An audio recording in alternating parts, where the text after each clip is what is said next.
जय श्री महाकाल।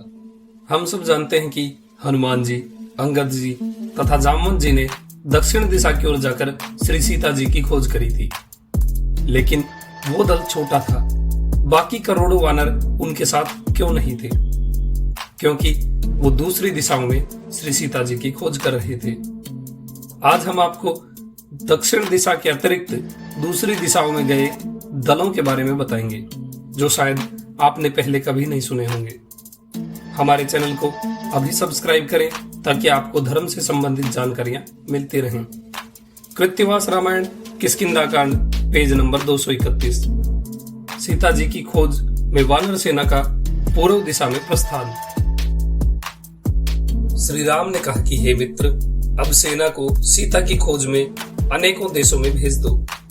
तुम जब जानकी का उद्धार कर दोगे तभी तुम हमारे प्रति किए गए सत्य से पार पाओगे। राजा ने श्री राम से अनुमति लेकर सैन्य और सेनापतियों को अनेक दिशाओं में भेज दिया। राजा मतलब सुग्रीव। अर्बुद खरबुद वानरों की सीमा नहीं मिलती थी। पर्वतों के ऊपर ठहरने का स्थान नहीं रह गया था। सुग्रीव ने सेनापति विनोद से कहा, तुम सीता के अन्वेषण में पूर्व दिशा की ओर प्रस्थान करो। सहस्त्र कोटि वानरों को लेकर तुम सीता की खोज करो। नद नदियों और जितने भी देश मिले उन स्थानों में तुम जाकर प्रवेश करना। जितने पुण्य देश और पुण्य स्थान मिले उनमें तुम सारे वानरों को लेकर प्रस्थान करना। स्वर्ग से भागीरथ गंगा को ले आई। उस गंगा देवी को दल के समेत पार करना। उसके पश्चात पुण्य सलिल तरंगिणी सरयू तथा विश्वामित्र की भगिनी कौशिकी को पार करना। गोमती के दोनों तटों पर गायें चल रही होंगी। उसे पार करने पर सरस्वती नदी मिलेगी। अपूर्व मलय देश, कोकनद तथा कश्यप देश में जाना। फिर मगध तथा जनकपुर में प्रवेश करना। ब्रह्मपुर नदी के साथ साथ चलकर मंदर पर्वत के आसपास जो भी किरातों के देश हैं वहां पर जाना। कर्नाट तथा शाक द्वीप में जाना, जहां पर किरातों की अद्भुत जातियां निवास करती हैं। कनक चंपा के समान वर्ण वाले उठे हुए लंबे दोनों कानों वाले ताम्र वर्ण के केस वाले और गोल मुख वाले लोग भी जो चलते एक पग में हैं पर बल में विशिष्ट हैं। पानी में जो मछली के समान सूखी रहते, सामने पड़ जाने पर मनुष्य तक को खा जाते हैं। व्याघ्र और मानव बाघ के नाम से जिनकी विख्याति है, उन किरातों को ताप सहन नहीं होता। तुम वहां खोजना। यदि किरातों के डेरे में कहीं सीता का पता लगे तो वहां लंकेश्वर की खोज करना। किरातों के पार ऋषभ पर्वत पर जाना। वहां पर नित्य अवतरित होकर देवगण केली करते हैं। सब समय इंद्र भी वहां आते हैं। वहां पर सीता तथा लंकेश्वर को खोजना। उसकी पूर्व दिशा में क्षीरोद सागर में जाना। क्षीरोद सागर के ऊपर श्वेत गिरी दिखाई देगा। वहां श्वेत नाग उसके सहस्त्र शिखरों को धारण किए हुए हैं। सहस्त्र फणों पर महादेव जी होंगे। सहस्त्र फणों पर सहस्त्र मणियां होंगी। रात्रि में भी मणियों के आलोक से दिन जैसा दिखता होगा। क्षीरोद सागर पृथ्वी को धवलित कर रहा होगा। श्वेतगिरी गगन मंडल को श्वेत कर रहा होगा। श्वेतनाग के सिर पर सहस्त्र फण होंगे। ये तीनों पूर्व दिशा को धन्य करते हैं।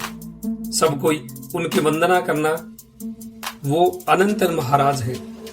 महेश्वर की वंदना करके कार्य सिद्ध ही होगा। फिर दोनों पर्वतों से पूर्व दिशा की ओर जाना, जहां चारों ओर सुनहरे ताल वृक्ष लगे हैं। उन ताल वृक्षों में मणिमाणिक्य के गुच्छे बंधे हैं। उसकी सुनहरी डालियां भूमि का स्पर्श करती हैं। हे वानरगण, वहां प्रत्येक शिखर पर सीता तथा लंकेश्वर का अन्वेषण करना। यदि वहां पर दोनों का पता न लगे तब कालोदक पर्वत पर जाना। उस पर्वत के सरोवर में काला जल है। 3 कोटि सर्प सर्पिणियां वहां निवास करती हैं। यदि सर्पिणी फुफकार दे तो सभी लोग मर जाएं। भय से देवता और दैत्य उसके निकट नहीं जाते।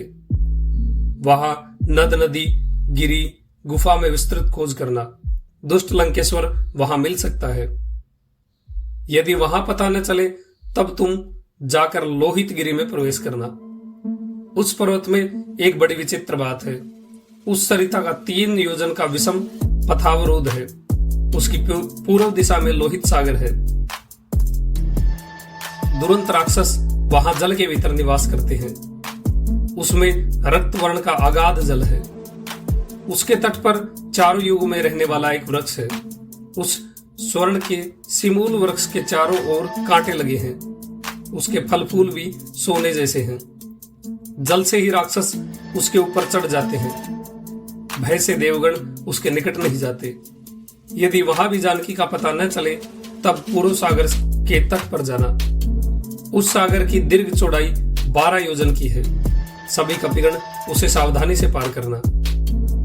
वहां सोने जैसे अंगों वाला उदयगिरी है, जहां सूर्य उदय होकर पृथ्वी को उज्जवल करता है।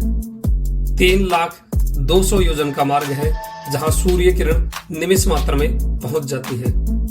विधान पूर्वक वहां पर मुनिगण तपस्या में लीन है। वह बाल खिल्य मुनि अंगुष्ठ प्रमाण के हैं। उदयगिरी के पूर्व में सूर्योदय नहीं होगा। वह देश अंधकार में है। वो देश कभी भी हमें नहीं दिखेगा। उदयगिरी तक देखकर वानर लौट आएंगे। उदयगिरी तक जाने में 1 माह का समय लगेगा। 1 माह से जो अधिक रुकेंगे तो उनका विनाश होगा। महीने के भीतर जो वानर नहीं आएगा वो अपने दोष के कारण अपने वंश को नष्ट कराएगा। सुग्रीव की आज्ञा पाकर वानरों का दल सीता की खोज में पूर्व दिशा की ओर चल दिया। जानकारी अच्छी लगी हो तो वीडियो को लाइक करें, शेयर करें और चैनल को सब्सक्राइब करें। आपका दिन शुभ हो। जय श्री महाकाल।